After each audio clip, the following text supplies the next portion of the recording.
Avec nous, la RDC, la République démocratique du Congo, qui continue de surfer, même s'ils ne sont pas premiers de poule. Mais enfin bon, on les a quittés il y a quelques semaines, toujours en lice pour la Coupe du Monde en juin prochain.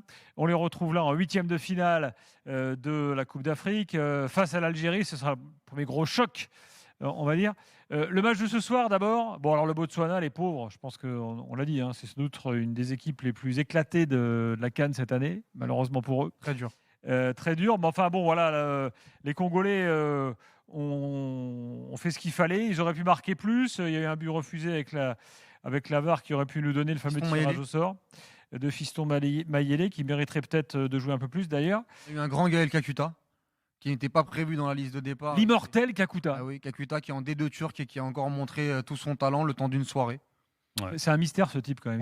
Il a un talent incroyable et puis des clubs improbables. Ouais. Mais là, c'est la chance de sa vie parce que Kakuta, finalement, toute sa carrière internationale, ça a été avec une sélection congolaise. À un moment, peut-être que l'on attendait avec Flo Ibenge pour aller chercher au moins un dernier carré ou voire plus pour l'RDC. Ça ne s'est pas fait. Et au moment où l'RDC revient, il a un peu écarté. Ça faisait plus d'un an qu'il n'avait pas été convoqué en sélection par Sébastien. Il est blessé sur la dernière CAN puisqu'il avait démarré titulaire. Et là, c'est l'absence, parce qu'il n'était pas, tu disais justement, convoqué dans la liste initiale, c'est l'absence de Mario Stroikens, qui est un nouveau joueur, un binational belge, qui permet du coup à Kakuta d'être convoqué, parce tu parlais de la D2 turque, il a des statistiques absolument dingues en deuxième division turque sur le nombre de buts marqués, notamment, c'est l'un des meilleurs buteurs du championnat de D2 turc. Dans le même club que Oussam Ben Yedder, qui est parti maintenant, mais qui était dans le même club que lui. Et désormais, on voit surtout un 8 buts, 3 passes en 17 matchs. Sur ce match-là, alors déjà, la passe décisive, si vous ne l'avez pas vue, allez la voir, la talonnade, elle est géniale, dans le parfait timing, le geste technique est parfaitement maîtrisé. Je crois qu'il a 2 joueurs du Botswana autour de lui. Et puis derrière, il a la réussite aussi pour mettre ses 2 buts.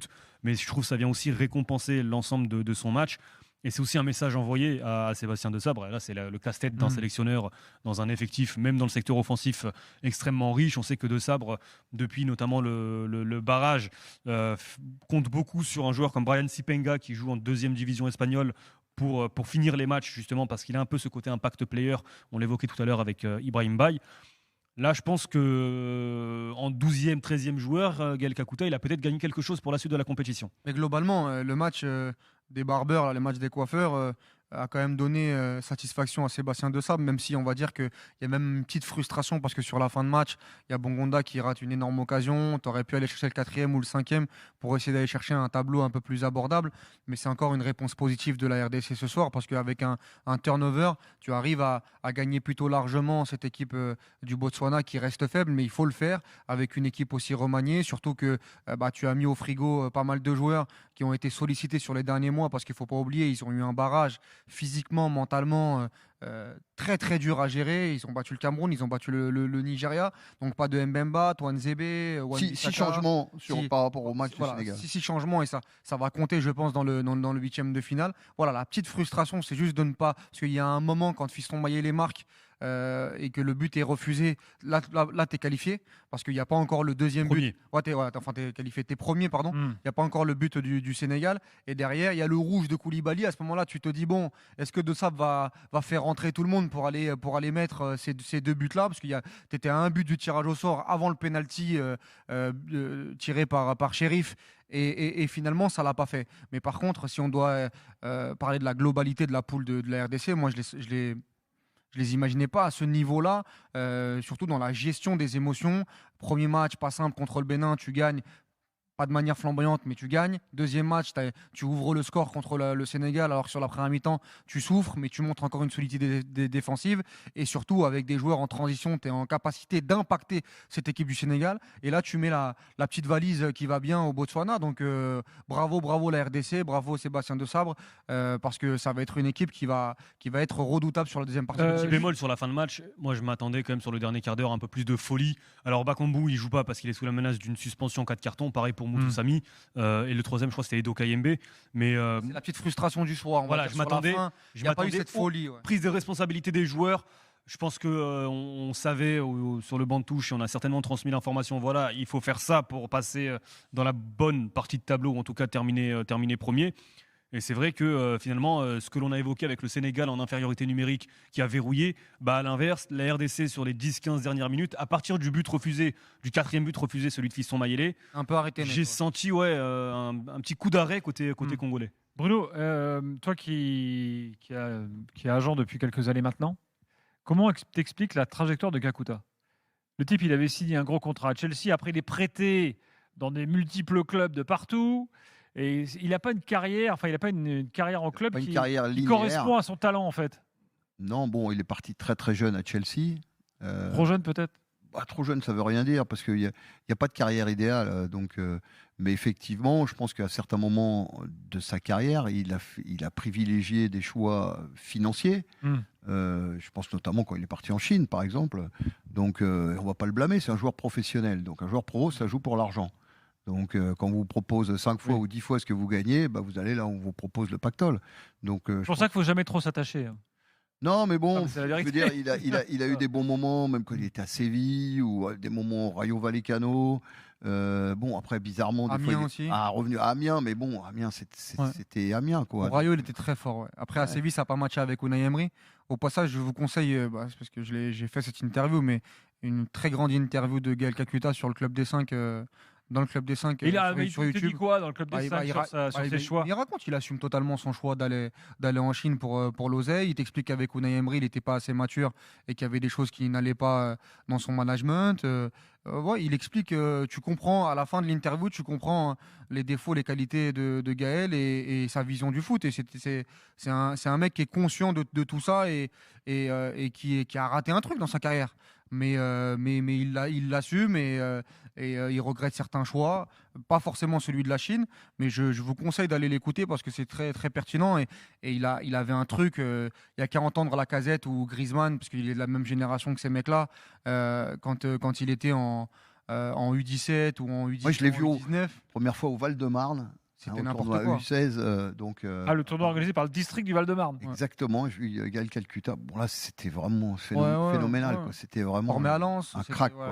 C'était très... mais attends, j'insiste, Bruno, mais je ne sais pas s'il a eu le même agent toute sa carrière.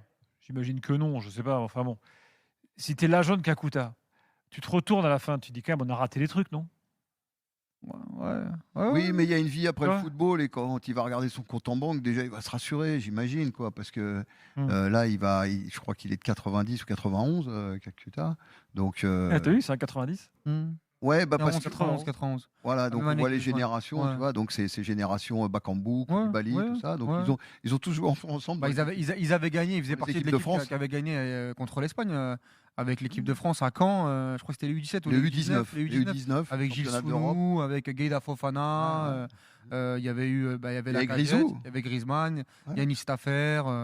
Donc il faisait partie de cette équipe-là et on a oublié que Gaël Kakuta était revenu aussi à Lens et il faisait partie du premier étage de la fusée de Francaise au tout début quand ils arrivent en Ligue 1 et il est plutôt bon en numéro 10 avec Ali Mwendo, avec Sotoka. Donc voilà, il a fait sa carrière. Maintenant, il a choisi l'aspect financier. Et puis, il a pas été. Non, mais arrêtez avec l'aspect financier parce que. Non, il a été perturbé par des blessures aussi, Gilbert. Parce que si à Chelsea, il fait peut-être 1 ou 2 saisons. Oui, mais Chelsea. Peut-être qu'il part en première ligue pour 15 ans, tu vois.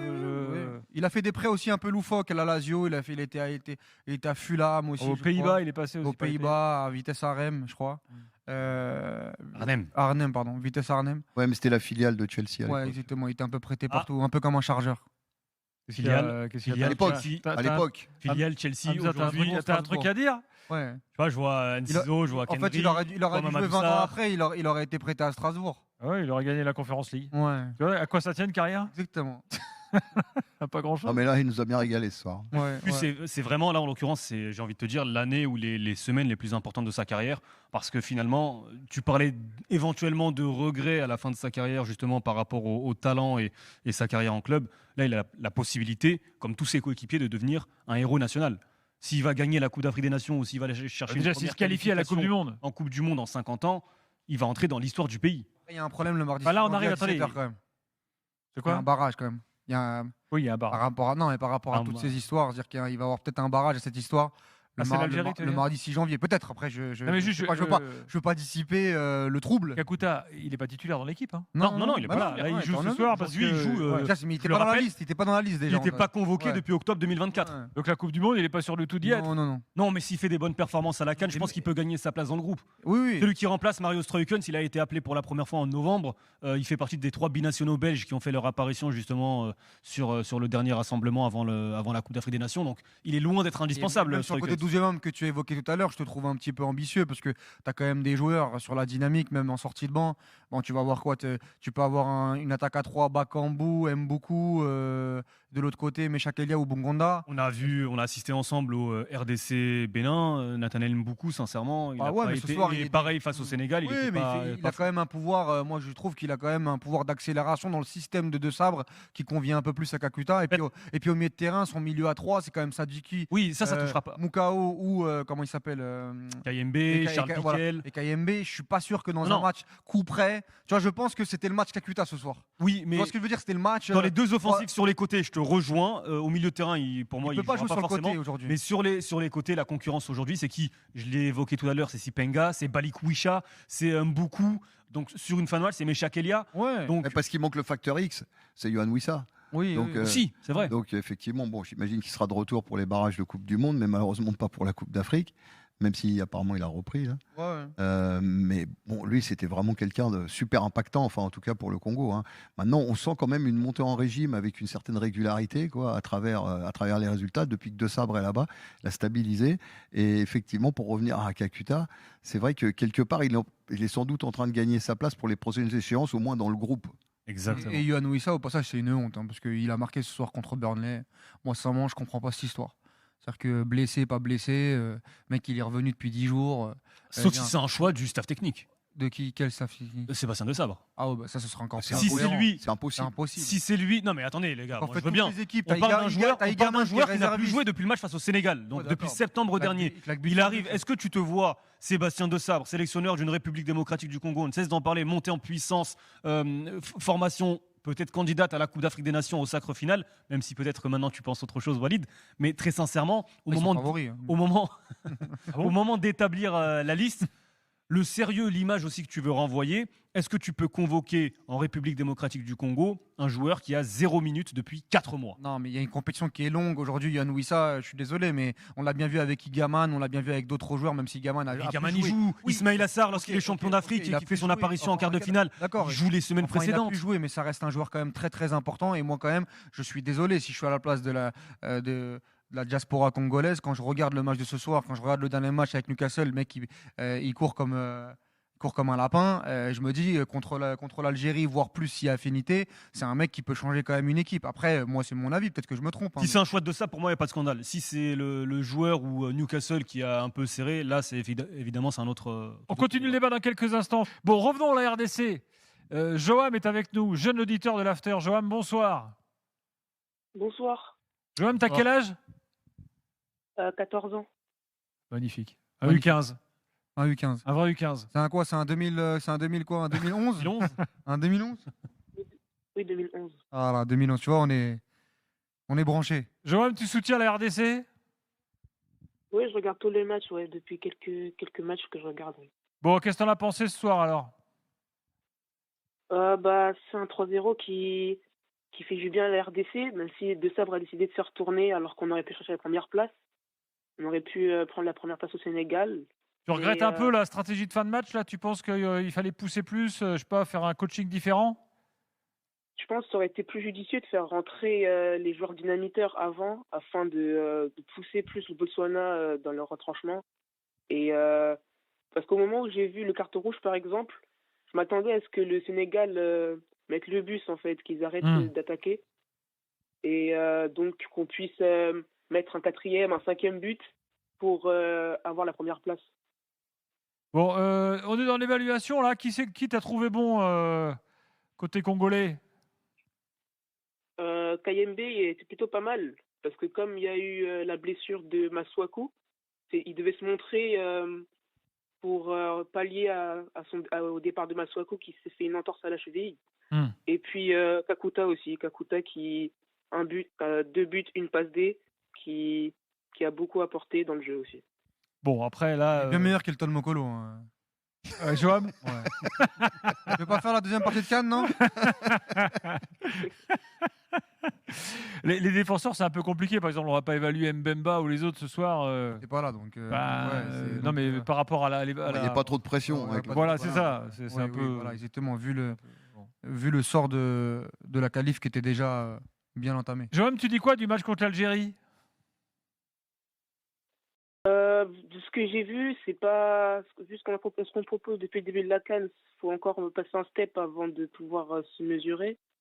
Mais Tu penses que l'Algérie est par favorite? exemple, oui, quand même. Hein? Quand même, l'Algérie est favorite. Non. C'est ça votre problème en fait. pas te Vous laisser voulez dire pas ça. assumer, vous voulez pas assumer cette pression-là. Mais aujourd'hui, la RDC est favorite face à Mais l'Algérie. où tu l'as sorti, ça? Non, mais sur la dynamique. Il est Ils ont- malade, ils celui-là. ont sorti Non, le mais Cameroun. Statistiquement, Eh, aujourd'hui, la République démocratique du Congo, sur cette année 2025, c'est 14 matchs, une seule Mais défaite oui, et mais 11 évidemment. victoires. Mais la dynamique, c'est dernier demi-finaliste de la CAN. Dernier demi-finaliste de la CAN. Encore, la D'accord. défaite, c'est contre le Sénégal.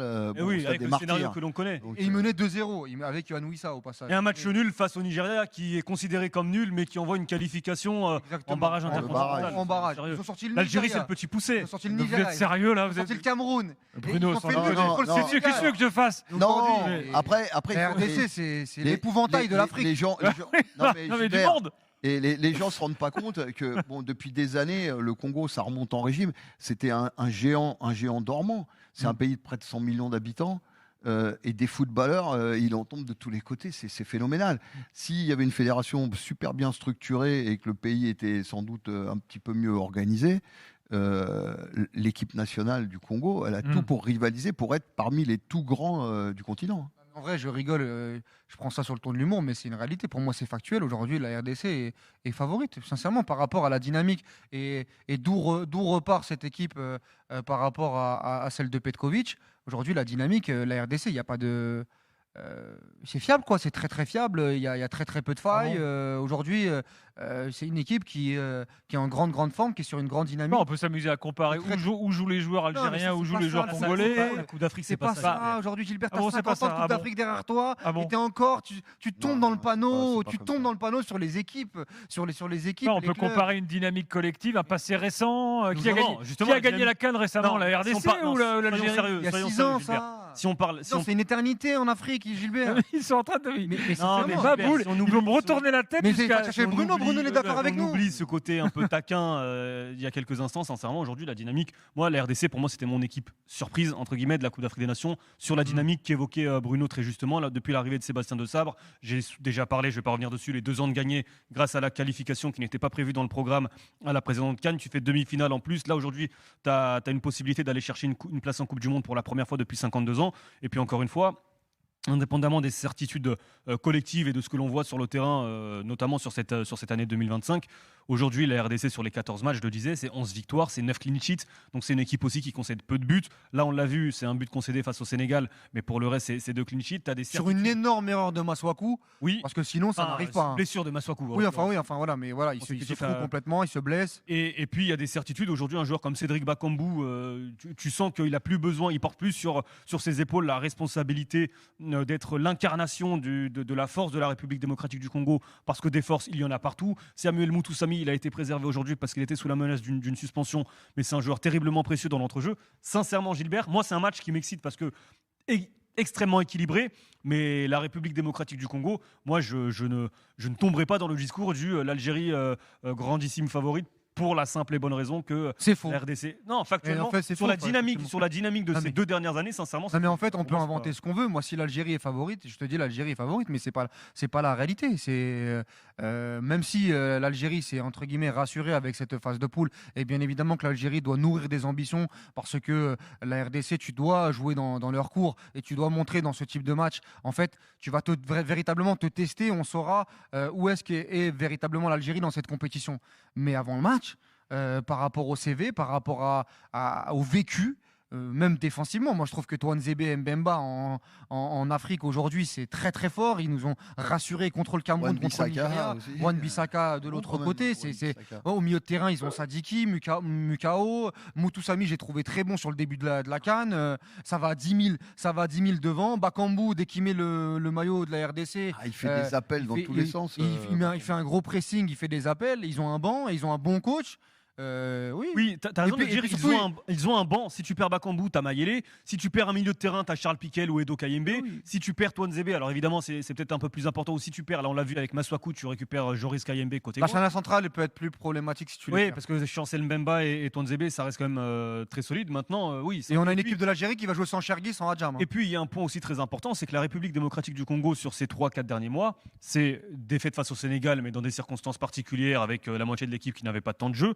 C'est victoire à la dernière minute, certes, mais victoire face au Cameroun, qualification face au Nigeria, match nul en poule face au Sénégal. Donc face au gros, on sait ce que vaut la RDC. L'Algérie, on a eu une première réponse face au Burkina Faso, mais il y a encore cet inconnu. De quoi est capable l'Algérie justement sur des confrontations face à des mais gros. Je vais te dire un truc, ils ont joué tout le monde, hormis l'Algérie. C'est un peu là. Voilà, ils ont joué tout le monde sur les deux dernières années. Ils ont perdu contre qui, hormis le Sénégal? Et dans des avec un scénario de fou incroyable. Parce qu'ils font nul contre le Maroc, nul face à l'Égypte.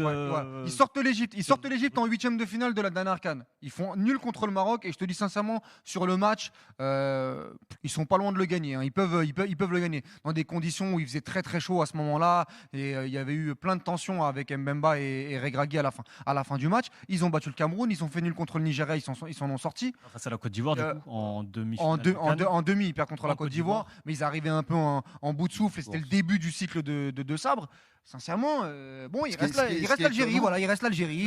Voilà, on verra contre l'Algérie. Il va quand même te regarder et te dire non, mais les gars, mais vous abusez, regardez, vous avez peur. Il sait. Non, le truc qu'ils ont en plus. Sur un plateau, Gilbert. Je vous connais, les gars. Là, vous faites la causerie de Petkovic. Vas-y. Non, juste une remarque parce que peut-être un petit point d'interrogation pour l'équipe du Congo, ça aurait pu être le gardien parce que même pas s'il joue pas, il est remplaçant au WAC.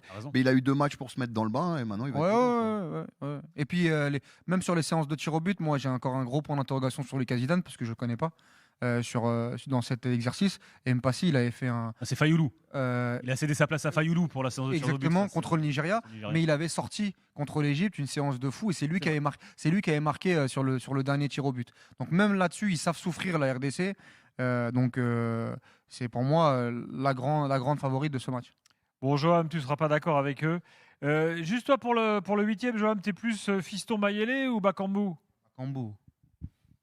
Bakambu. Bon, très bien. Ton choix est fait. Bakambu, c'est le leader. Et Bakambu, c'est un joueur qui peut faire 1 heure et céder sa place à Mayele. On le voit souvent en fait avec le sabre depuis quelques années. Non, c'est un gros leader dans le vestiaire et tout. Je veux dire, Cédric, il a un gros vécu. Je veux dire, il joue encore, il est encore au Betis, il a fait le tour du monde, mais c'est un gros vécu. Et puis il a ramené beaucoup de joueurs dans cette équipe. Ah, ça galvanise. Non, il a été très important dans sur les binationaux, etc. Ça a été un vrai élément important. Puis sur l'état d'esprit, dans le travail défensif, tu parlais de ses courses tout à l'heure, on a tendance à imaginer les courses offensives, les appels, il en fait beaucoup, mais le travail défensif, c'est souvent le premier mec qui va bosser. Il va presser. En fait, c'est un peu comme Bardad Bounedjah. Pour l'Algérie, c'est celui qui va impulser aussi l'aspect défensif via des courses, via des pressings.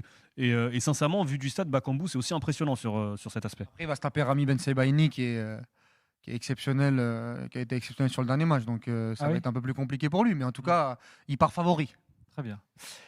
Joam, merci beaucoup. Et puis rappelle-nous quand tu veux. Merci. Salut Joam, à bientôt. J'aime bien les jeunes auditeurs de l'After. À 23h20, ça doit dormir normalement. Moi, à une époque, j'avais que la mi-temps ce soir. Peut-être qu'il a eu une autorisation parentale. J'aurais vu une mi-temps sénégalaise bien dégueu et j'aurais pas vu beaucoup de buts ce soir. Juste, pour conclure sur la RDC, quand même, qu'on parle de 2 sabres une petite minute, parce que rappelez-vous quand même comment il est arrivé en RDC. Il a quand même planté, à l'époque il était à Niort, vous vous souvenez ? Il a planté du jour au lendemain Niort pour partir en RDC, ça avait fait un peu un sketch à l'époque. Et on s'est dit, mais pourquoi il fait ça ? Peut-être qu'il a eu raison en fait, que quand on voit que là il est aux portes de la Coupe du Monde. Et que ça tourne plutôt pas mal aussi aujourd'hui. Oui, non, mais la situation Niort n'existe plus. Déjà, fait un bon mauvaise. Oui, c'est pour ça en fait. Et puis gagnant, on va dire. En Afrique centrale, il était déjà connu puisqu'il avait déjà bossé en Ouganda. Et donc, il avait déjà une bonne cote dans le secteur géographique. Oui, il a fait quoi 6-7 pays africains déjà depuis le début de sa carrière, entre les sélections et les clubs. Ouais, il a pas mal et bourlingué. adjoints, enfin, Bon, il bah, connaît bravo. parfaitement l'Afrique. On verra jusqu'où il ira. Enfin, en tout cas, Vraiment loin. ça part bien.